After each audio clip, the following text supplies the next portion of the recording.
we are very proud to announce UMP Trading is an official partner with a proven profit track record. Yeah, if you want great returns on your investments, be sure to check out UMP Trading. Hello, welcome back to everyone that's tuning to our channel, American Ultra Stock. Here we are today, welcoming Arjun back. Yeah, he's alive, guys. Here he is.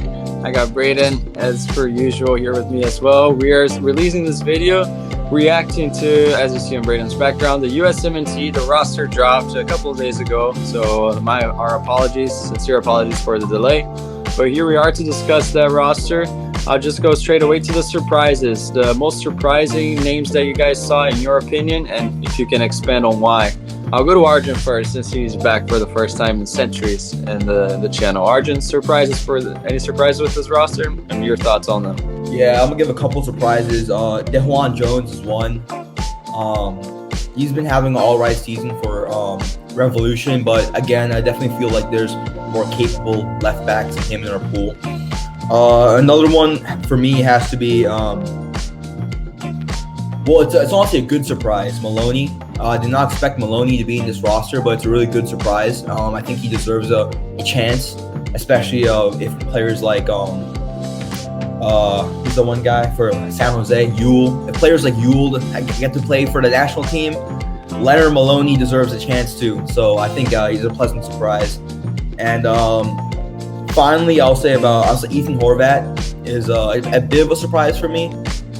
He's been doing all right, but again, I feel like nowadays these friendlies should be chances to call up our real backup goalkeepers, like let's say like Gaga, Kochen. I want to see these youth players get like at least a chance in camp. They don't have to play against Germany or Ghana. Obviously, Turner would take that role.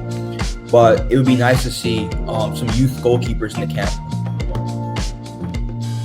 All right.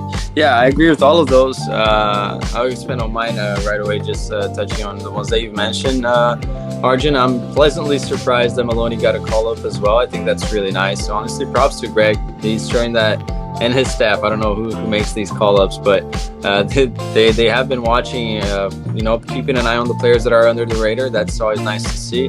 And DeJuan Jones, I don't think he should have been there at all. And it's a little bit surprising that even though goalkeeping is the one position that we always seem to filled out a bunch of options, considering what happened to Turner now, it may be one of the positions where it kind of is up for grabs if someone starts performing really well by the next cycle. I don't think there's a established de facto 100% unreplaceable guy there.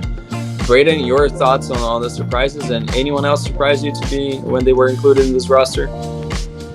Yeah, the first thing about the goalkeepers, obviously it's unfortunate the situation Horvath is in with Nottingham Forest, but we have seen our goalkeepers in the past still perform well regardless of club. Like Matt Turner, he wasn't playing a lot for Arsenal, but he was still tremendous for us last year. So I don't think that matters as much, and I mean, he's used to backing up Turner for club anyway. He might as well do it for country too. And considering we have this U22, U23 camp for the Olympics, I think it'd be good to get Gaga, maybe Chris Brady a look in that. Kochen is injured right now, unfortunately. He'll be out for a little while. So that's probably why he wouldn't be in these rosters. And then other surprises, like you guys said, DeJuan Jones. I think he's just there because he's versatile. He can play either side. And with Jedi injured, not really injured. I mean, he played for Fulham today, but him and Mackenzie both, Greg said, was injured. I think they're playing through injuries for club because they're important. Mackenzie's only been playing the European games for Genk this year. He's been sitting out all the league games. So I do believe that they're both injured, and it's good that we didn't call them up because we don't want another situation like Reina where we just overplay our players and then just aggravate their injuries. Same for Adams. But speaking of injuries, Carter Vickers being back is a welcome surprise. He returned midweek against Lazio in the Champions League. Not a great performance, but still, honestly, a good surprise. I didn't think he'd be back this early. I didn't think he'd be in this camp at all. So it's nice to see him back. And yeah, Maloney, a very, very welcome surprise. After Tessman's underwhelming camp last month, I think it's fair that we get to see Maloney give a chance to see what he has, maybe compare his performances to Tessman's from last camp and then go from there, because Adams will be out for the foreseeable future. Yeah, and not only this is actually a good bridge to the next point that I want to talk to you guys. And we see a lot of these rumors about a five at the back formation. I just wanted to jump on that. What you said about Maloney. I mean, I'm not sure about the five at the back, honestly, personally, but it is a great opportunity if they're actually going to try to change the formations. It's up that another midfield. That midfield is really subject to change because I don't think that Adams, honestly, is as much of a locked-in starter as he was in the past. I honestly don't think so. I think a lot of people seem to be incredibly high on Musa and McKinney in the midfield. Gio's obviously he has to play at the 10 if he's healthy. Even if he's not, Tillman can play there. I'm just assuming Gio can be injured at any point. But I think that it's sort of up for grabs in order to be right there next on the call-up. So yeah, I think it's fair that Maloney got that chance. And I wanted to ask you guys, first of all, how do you think we're going to do? And Arjun, we'll go into predictions later on, but what are your thoughts on the formation that we're going to line up with and the players that are going to be filled out? Yeah, so I would like to see a formation that uses a 10, but it's Greg, so it's going to be a 4-3-3 defensive. It's going to be obviously 4-back, 2 center backs, a left back, a right back, and a defensive mid, two 8s, no 10, and then a left wing, right wing, and a striker. Obviously, like I said, I would like to see a 10 be utilized. I would like to see a formation like a 4-2-3-1, or even like more radically. I mean, I'm not gonna lie. I would like to see one day a 3-4-3, but like a variation on it where it's a 4-man midfield, so more like a 3-4-2-1. Again, I don't think that will work, but I just want to try it out one game in like some useless friendly. I just want to see how it will work because I'm kind of curious on like, obviously nowadays with the tactics, Pep Guardiola's Man City, European tactics are really pushing towards really overloaded midfields, and I really feel like maybe you can try it out considering most of our main guys play in Europe. So yeah, that's what I think. All right, Braden, are you a fan of that, or how would you line up, and how do you think we will line up, similarly to what I asked Arjun? Yeah, I agree with him that I think it's still going to be the same 4-3-3 defensive workhorse midfield that Greg seems to love. And I do think it would be a good idea to test out some new formations. I think in particular, something that would suit Greg, I think, would be a 5-2-3. No Cam, because, he hates Reina. But I do think our fullbacks, Dest in particular, and even on the left side with Lund and Jedi, obviously Jedi missing this camp. I'm really excited to see what Lund can do with the 18 because honestly, I think he's our left back of the future. I think he'll end up being better than Jedi. But all of our fullbacks are really good going forward, not so much defensively. And with Maloney, who was a center back converted to a CDM, he could fill in there as a third defender and allow our fullbacks to push up the pitch more, which I think suits them a little bit more. So I think that could actually work. I would just rather have seen it maybe last camp when we were playing teams that, aren't the best. I don't want to be experimenting against Germany and Ghana, two of the best teams in the world, you could argue. So it's been unfortunate from that standpoint, but I do think he'll stick with what he knows. Maybe a 4-2-3-1 could be seen with Reina because he did call him up, and it seems like they did actually talk and are working to resolve their solution, which is nice. I mean, I'll believe it when I see him actually playing, but from what we've heard, they have been talking, which is good. I think maybe he'll try that in one game, but I do think against Germany it's going to be the workhorse midfield with McKennie and Musa, maybe Maloney in there, but probably Johnny. Yeah, I am really excited to see what he's going to field because honestly I felt like it was such a wasted opportunity in the last friendlies, not because of the players that he called up like Lund and Tesman, but I do think that it was a wasted opportunity the way that the team played. It seemed like everyone got a downgrade when they played for the national team, except for Des right there. Pulley was on fire, and he was really, really average to bad. I'm a Pulley lover, so I won't say he was horrible, but it was definitely far from what we expect from for our reference guy for our number 10. But yeah, I don't know. I'm answering my own question to you guys. I don't know what he's going to go with. I'm going for the 4-3-3. I think that's probably what's going to be his choice. And in regards to the Reina situation, I think that was really PR driven. The whole statement, everything that he says, it's going to take some time. It looked like he put on ChatGPT. How do I show that I talked to someone and we're getting back on good terms? ChatGPT. I'm pretty sure that's what Greg did. But just to cap it off, guys, the predictions for the game. What do you guys think for each one of them? I'll just give mine right away. I think we're going to beat Ghana barely 2-1, and we're going to lose to Germany 1-0. What about you, Arjun? You don't do predictions, but you have to do them. I've had mentioned I don't like predictions, but honestly, at this point, Greg's the manager. I don't give an F, you know. I have no faith in Greg. Zero faith. And I really hope this dude proves me wrong, but I'm not gonna lie. 1-1 draw against Ghana, 2-0 loss against Germany.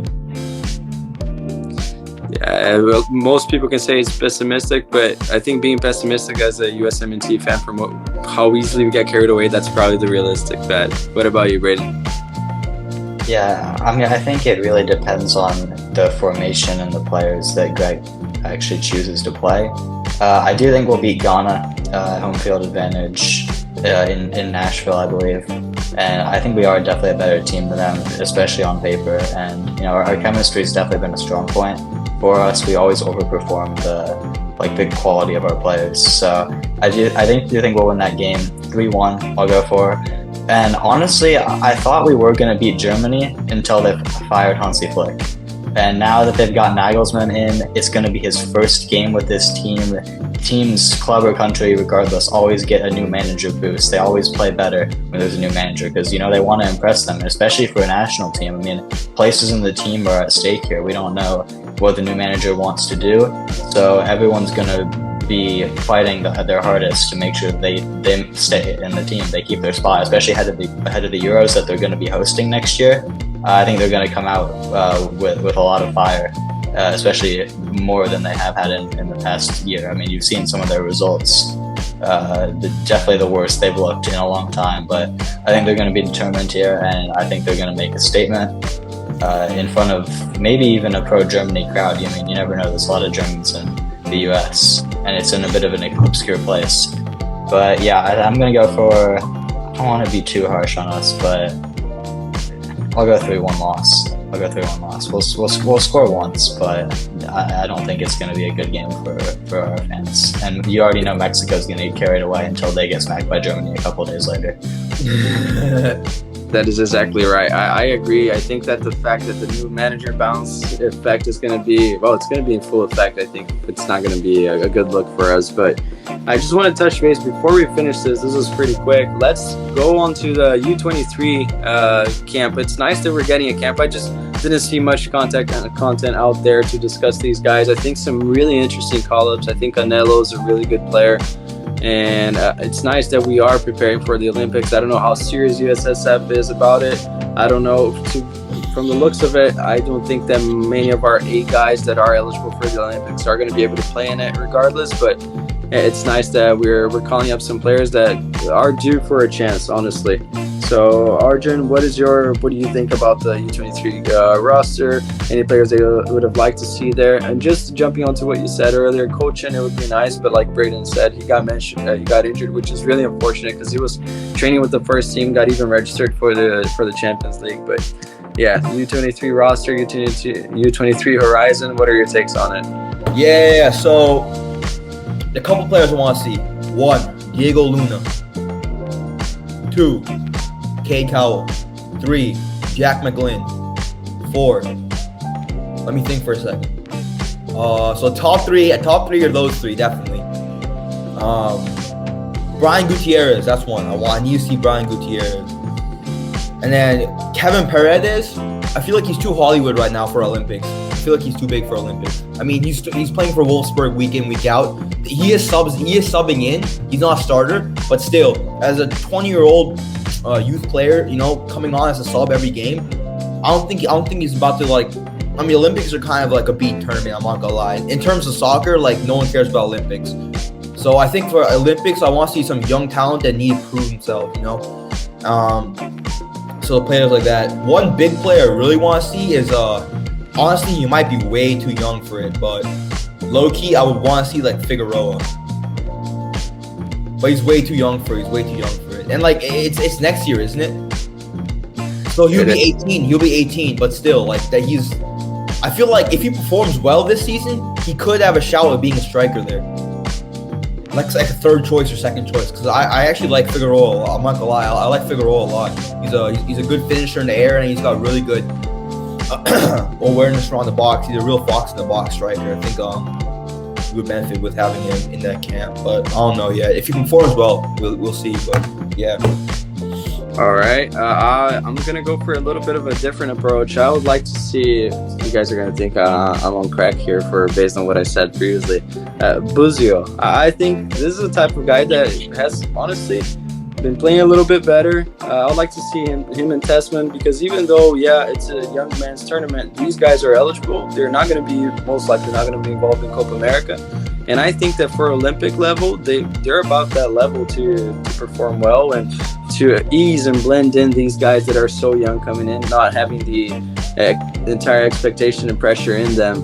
Because, that's one thing that they got to deal with. And they're going to be more senior youth players that are 22, 23. I'd like to see them there. I think it would have been a good shout for Johnny to be involved with them as well. But since Adams is injured, completely fair that he gets a shot with the 18. But I think that's the way to go in the future for that midfielder. I would really like to see, I can't believe I'm saying, I would really like to see Buzio there. Yeah. What about you, Braden?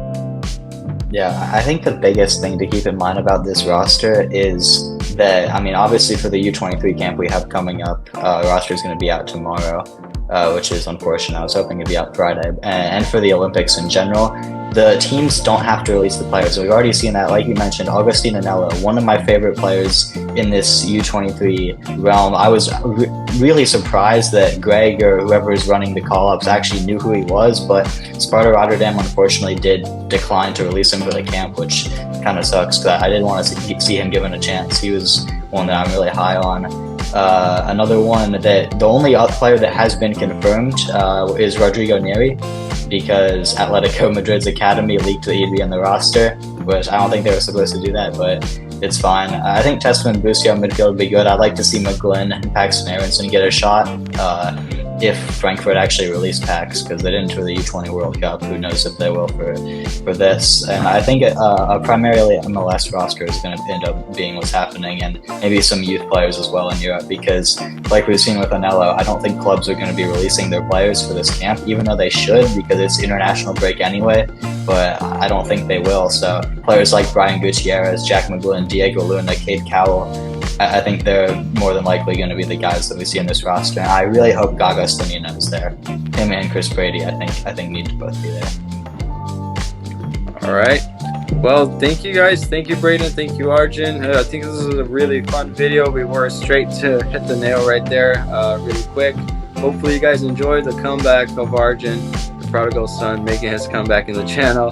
Thank you very much, guys, for watching this far. Make sure that you leave a like, comment, subscribe if you haven't yet. We'd like to see that the fact that the channel's always on the up with the subs, which we know we're not that consistent right now. My apologies for that. I got to take a lot of the blame for that, but thank you very much.